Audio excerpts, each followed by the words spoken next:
ओम श्री साईनाथाय नमः। ओम श्री साईनाथाय नमः। ओम श्री साईनाथाय नमः।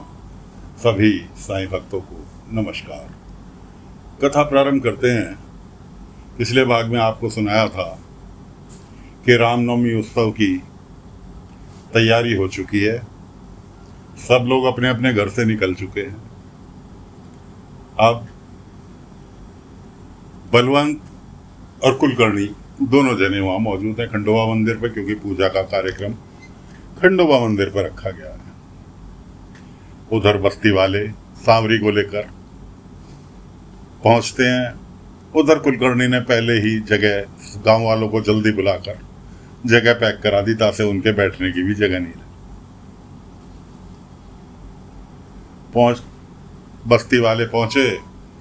कुलकर्णी के आदमी ने कहा, अरे तुम जगह नहीं है आगे, इसलिए तुम यहीं खड़े होके वहीं से खड़े होके देखो। बलवंत का लड़का कहने लगा, लेकिन पूजा तो सांवरी ने करनी है। केशव की पत्नी यानी कि बलवंत की भतीजी, वो अपनी तैयारी में है कि जी पूजा उसी के हाथ होगी, जबकि उसे ये नहीं पता कि बाबा जो चाहेंगे वही होगा। किसी के कुछ भी चाहने से कुछ नहीं होगा। वो लोग कहने लगे कि जी जाके जगह नहीं है, इसलिए पीछे से खड़े होके ही देखो। पीछे से बाबा की आवाज आई, भाई आप लोगों ने ये बस्ती वालों को इतना सम्मान दिया है तो क्या थोड़ी थोड़ी जगह नहीं देंगे। अब बस्ती वहाँ जितने भी लोग थे सब बाबा के भक्त थे, क्या तो पाटिल जी और क्या मालसापति जी। जो पंडित था गंगाधर, जिसने कुएं से पानी देने के लिए मना करा था सांवरी को, वो भी वहाँ मौजूद था। वो उसकी शक्ल देखते के साथ ही वहाँ से भाग खड़ा हुआ। मैं ये घोर अन्याय बर्दाश्त नहीं कर सकता। नीची जाति के लोगों से मैं पूजा पाठ में विघ्न मंजूर नहीं कर सकता। इस तरह की बातें करके वो तो भाग गया। अब एक 15-16 साल की लड़की, उस जिसने कभी किताब उठा के नहीं पढ़ी हो, यहाँ तक तो सही है कि महेश ने उसे राम रक्षा स्तोत्र जो था रटवा दिया था। उसके हकलाने की भी जो उसकी आदत थी वो भी दूर करा दी थी।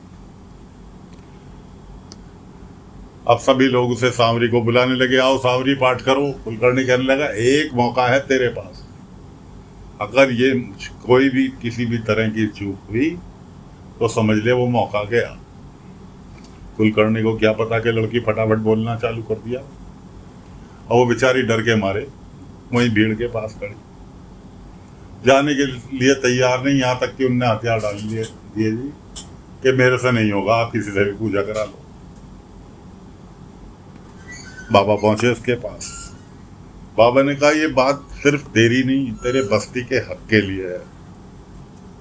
आज अगर तूने पीछे हट गई तो ये समझ ले कि तेरी बस्ती हमेशा के लिए पिछड़ी बस्ती कहलाएगी। खैर, उसकी इतने समझ में आता, इतने केशव की पत्नी यानी बलवंत की भतीजी ने पूजा पाठ का अपना कार्यक्रम चालू कर दिया। उसने बाबा के कहे अनुसार कि साईं मुझे बहुत डर लग रहा है। बाबा ने कहा, राम जी है ना तेरे साथ, चिंता किस बात की, बेहिचक होके पूजा में सहयोग कर। खैर जी, पूजा की जगह पर बैठी केशव की पत्नी पूजा पाठ की तैयारी कि हाँ पूजा उसके हाथ होनी है।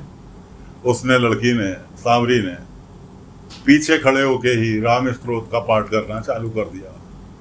आवाज इतनी मधुर, बिना अटके, एकदम सही उच्चारण के साथ। क्यों? क्योंकि इसने महेश ने तैयारी कराई थी, पढ़ा लिखा बंदा था, उसने हर तरह से तैयारी कराई। उसको जवानी राम स्तोत्र का पाठ जवानी याद कराया। उसने वहीं से गाना चालू कर दिया, और गाते गाते गाते गाते हर कोई इसकी आवाज में मंत्र मुग्ध हो गया। बलवंत तो मारे गुस्से के अपनी झेप मिटाने के लिए वहां से भाग खड़े हुए। खैर जी, पूजा संपन्न हुई। अब बाबा जो थे प्रसाद का एक दोना लेकर, बाबा को तो पता थी बलवंत कहाँ गया, पहुंच गए कुलकर्णी के घर। बाहर खड़े होके अब वहां जाकर बलवंत ने क्या काम करा कि जी वो तो भ्रष्ट हो गया, नीची जाति वालों ने पूजा में व्यंग करा, इसलिए अपने आप को शुद्धिकरण करने के लिए कुएं से पानी भर भर के अपने कपड़े पहने पहने ही अपने सिर के ऊपर से डालना चालू कर दिया।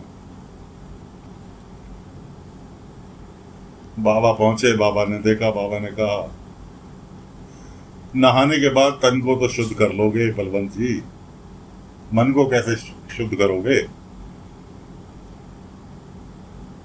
अब बलवंत आए अपनी छाप मिटाते हुए बाबा के बाद, क्या समझता है, क्या समझता है? मैं अरे नहाना कोई बुरी बात है? बाबा ने कहा चलो मेरे समझने में शायद गलती हुई है, मैं तो तुम्हारे लिए प्रसाद लेकर आया था। बलवंत ने हाथ आगे बढ़ाए, बाबा से प्रसाद ले लिया। क्या आप जल्दी निकल आए थे प्रसाद लिए बिगड़? इसलिए मैं तो प्रसाद लेकर आया था तुम्हारे लिए। बाबा ने प्रसाद दिया, उनने हाथ में लिया और प्रसाद उठा के दोने में से और मुंह में डाल लिया। उसके बाद बाबा ने कहा कि बलवंत जी, ये प्रसाद भी उन्हीं बस्ती वालों ने बनाया आज। ओए होए, फिर क्या था? फिर तो बलवंत का क्रोध फूट पड़ा। तूने मुझे समझा क्या है? मेरा धर्म भ्रष्ट कर दिया, प्रसाद को फेंक के मारा, थूक दिया। तूने मेरा धर्म भ्रष्ट कर दिया। यहाँ मैं इन्हें नीची जाति वालों को पास खड़ा करना भी पसंद नहीं करता। इस तरह की बातें जो थी, बलवंत अपनी बग्या पूरी जांच में। पीछे खड़े हुए कुलकर्णी सरकार पूरी वार्तालाप सुन रहे थे।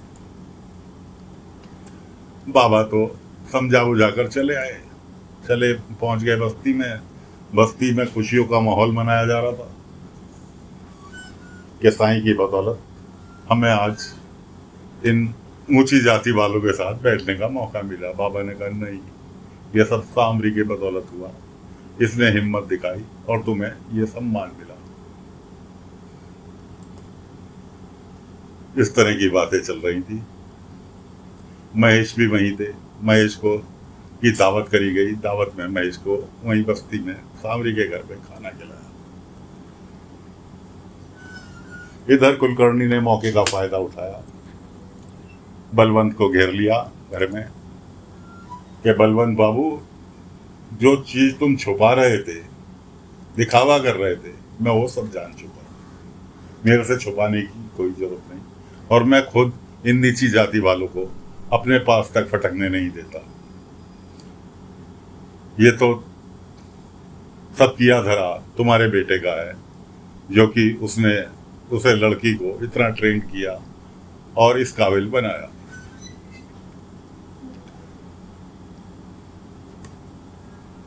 खैर, कुलकर्णी और बलवंत दोनों आपस में एक दूसरे के सामने नंगे हो गए, क्योंकि कुलकर्णी तो जाति पात वाला था ही। बलवंत जो थे वो दिखावा करते थे जाति पात का कि मैं जाति पात नहीं मानता। बाबा ने उनका, आपको बलवंत को इस चीज का खतरा कि कहीं साईं पूरे गांव में ढिंडोरा ना पीट दे कि मैं जाति पात में विश्वास रखता हूं।